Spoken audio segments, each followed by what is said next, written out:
Representative of Indonesia.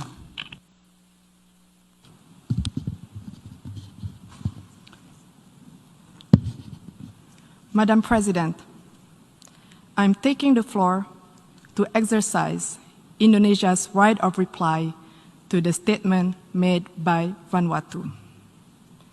It is shameful that this single country continues to have excessive and unhealthy obsession about how Indonesia should act or govern itself. Frankly speaking, I'm confused.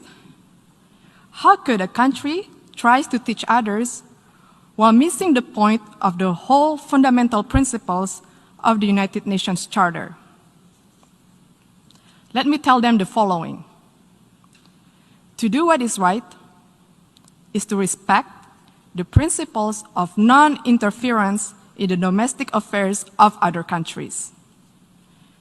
And to do what is right, it is to respect the sovereignty and territorial integrity of other countries.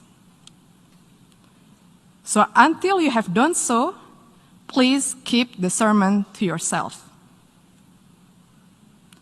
Madam President, the President of Indonesia stated a few days ago in this great hall of nations, and I quote, "We must promote a win-win approach in building relations among states that is mutually beneficial," unquote.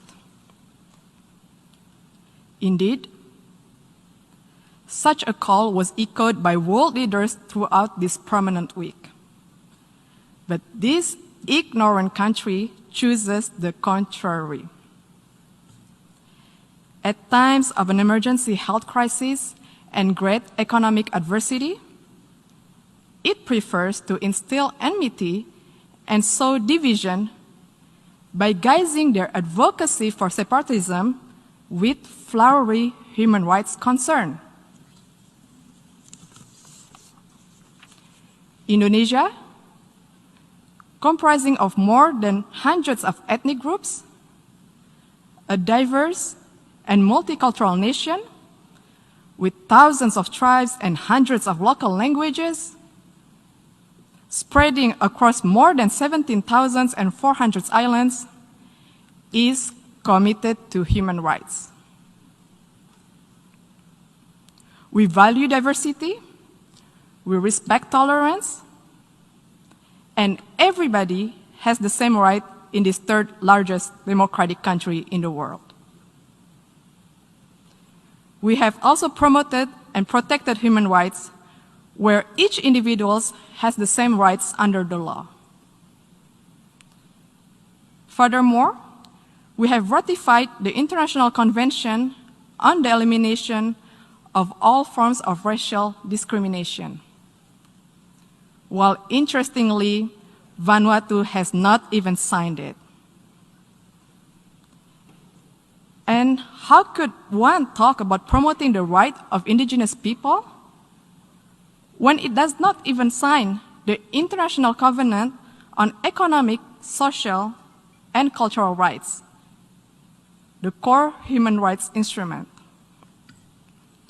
This actually raises the question, do they really care about indigenous concern? More importantly, Vanuatu has not signed and ratified the Convention Against Torture and Other Cruel, Inhuman, or Degrading Treatment or Punishment. We call on the government of Vanuatu to please fulfill your human rights responsibility to your people and to the world. Madam President, the accusation of human rights is typical, a tall tale that they sell and stage over the years in the hall.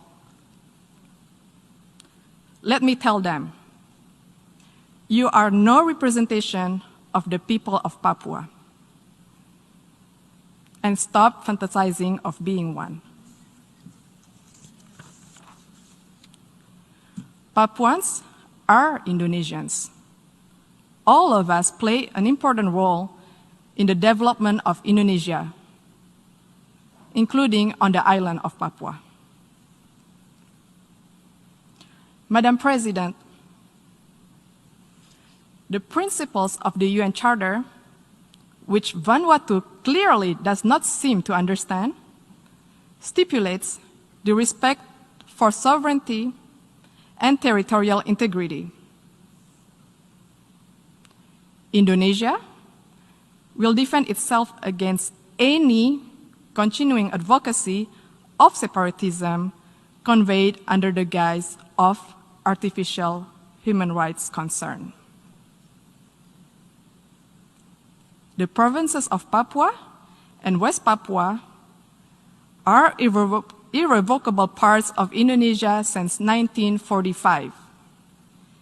It has also been firmly endorsed by the United Nations and the international community decades ago.